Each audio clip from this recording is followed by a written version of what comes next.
Okay, today's lesson is on 13.1 linear equations.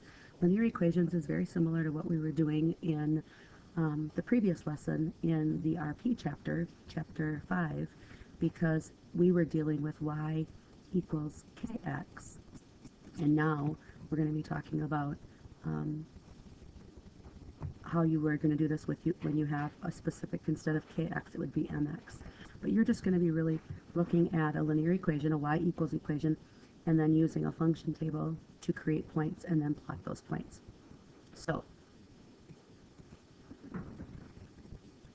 oh well, I guess I can't do what I wanted to do. So what you're going to do today, and I deleted my title, but what you're going to do today is you are going to first, and here I had this all prepared, you are going to first know that a linear equation is an equation whose graph is a line. So it's every y equals equation. The points on that line are solutions of the equation. So every point, every x input or y output is going to be a point on that line. You can use the graph to show the solutions of the linear equation, and then the graph represents that equation.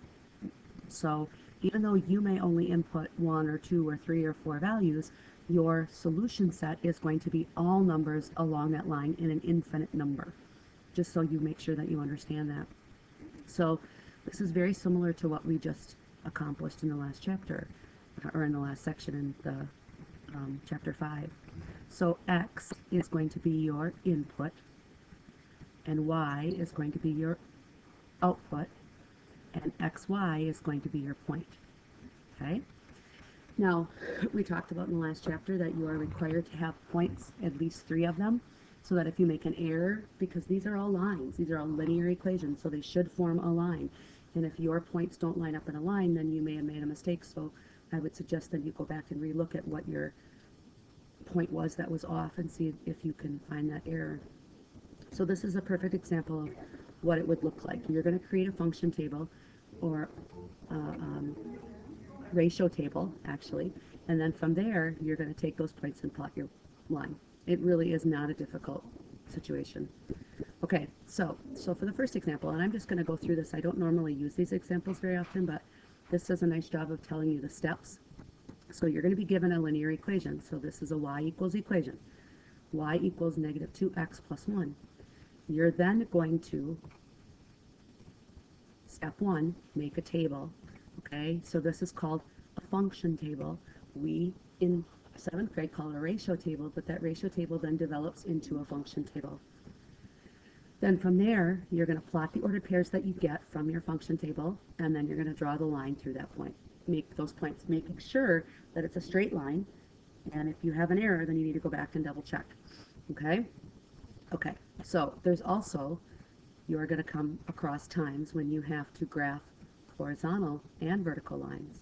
So the graph of y equals b is going to be a horizontal line passing through 0b, and the graph of x equals a is a vertical line passing through a0. Okay, and we're going to talk about that as well. So for example here, if we have graphing a horizontal and vertical line, if I have a graph of y equals negative 3, that means that I'm going to go down on the y-axis, okay, down to negative 3, and then I'm going to draw that line horizontally.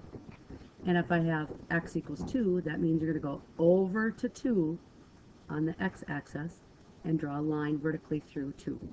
Okay, that's all that means. It's really pretty simple. Okay, so what I'd like you to do right now is I would like you to do number 1. Okay, you need to, and we did this already on that one extension worksheet. You need to draw a function table, ratio table, with your inputs and your outputs, and then you need to create a coordinate plane and graph your ordered pairs. Okay, so pause your computer and do that. Okay, so to create your function table, you should have had an input x and an output y, and then the function in the middle 3x. Now, your book puts the x and y right next to each other. I don't like doing that. I think if you had your input first and you put that into your function, your 3x, and then, because this part is called your function, then that is what you're doing to your input, and then that's your y, your output. So I would suggest, like before when we've talked about doing this, that you choose easy numbers. So I'm going to pick the numbers 0, 1, and 2 because those are simple numbers, and I apologize for my writing, but I'm using a mouse. So all right, so then if you plunk in 0 for x, you have 3 times 0, and 3 times 0 is 0. If you have 3 times 1, you have 3 as your output. And if you have 3 times 2, if 2 is your input, you end up with 6. So my ordered pairs are 0, 0, 1, 3, 2, 6. Then you have to graph it, so I'm going to do that over here. And I'm going to draw my graph. 1, 2, 3, 4, 5. 1, 2, 3, 4, 5, 6. Okay, so my first point is 0, 0. So you put a point on the origin, 0, 0. And then my next point is 1, 3. You go over 1, up 3. And then my last point is 2, 6. You go over 2 and up 6. And then you draw your line. And I know my line's not straight, but I'm doing it on a mouse. So I apologize. But yours should be straight. It might be in your benefit to use a ruler. That might help you a lot too, just to get your lines line up. Okay, so if you made a mistake here, or if something didn't come out, I'd like you to go back and re-watch that portion. If not, you can move on. So this next problem really just talks about how you can use, excuse me, how you can use linear equations to solve real life world problems. So in this situation, it says the wind speed y in miles per hour of a tropical storm is y equals 2x plus 66, where x is the number of hours after the storm enters the Gulf of Mexico. So your input value is the number of hours it enters in, and then your output is going to be your speed. Okay, so it tells you down here, if you have to kind of look down here, it says a tropical storm becomes a hurricane when the wind speeds are at least 74 miles per hour. That's important for this problem. It tells you first to graph the equation. Well, in order to graph the equation, you first have to create your function table. So you're going to make a table of those values. And then once you've done that, you'll plot your ordered pair and draw a line through those points.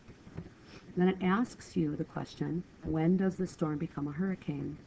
Well, to determine that, you need to look at the graph, and then you can see that y equals 74 when x equals 4. So the storm becomes a hurricane 4 hours after it enters the Gulf of Mexico. So right here, this is 74, okay? So that's where it becomes a hurricane. So you have to travel that over, all the way over to your line, and see what your x value would be to that, because your x value is your number of hours, and that's 4. So therefore, 4 hours after it enters the Gulf of Mexico, it would then be considered a hurricane. So this is an example of how you can use a y equals equation.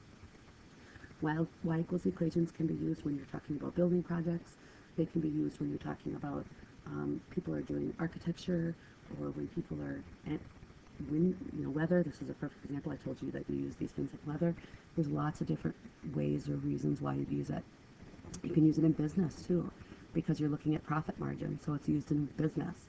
So any time that you would use any kind of a graph at all, you would use a y equals equation. So this question then asks, there's a question down here that I want to talk about. It asks you, what if the wind speed of the storm is y equals 1.5x plus 62? When does the storm then become a hurricane? So we then have to go back to our problem, and what you're going to do is create again your ratio table or a function table and have input values, and you draw your line. Now, if your line, I don't know, and I haven't done this, but let's say your line looks like this. Ooh, I shouldn't be using it anyways. We'll do this. And I'm going to use a marker instead. Let's say that my line looks like that. Okay?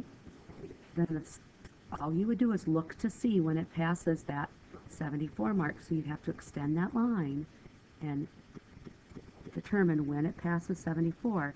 So at this point is when it would pass 74. And how many hours is that? Well, that looks like it would be 7 hours. Now, I don't know if that's the correct line because I didn't figure this out. I just wanted to show you that that's how you would solve this problem. You would create another ratio table, graph your line, and determine when that line crossed the 74 mark. And that would tell you the number of hours it would take. Okay. So what I need you to do, oh no, is I need you to do numbers 5 and 9 on your practice problems. And I had it here, but it deleted. I want you to do numbers 5 and 9 on your practice problems, please, for tomorrow, okay? Okay. And I apologize if I sound stuffy. I have a little bit of a cold, so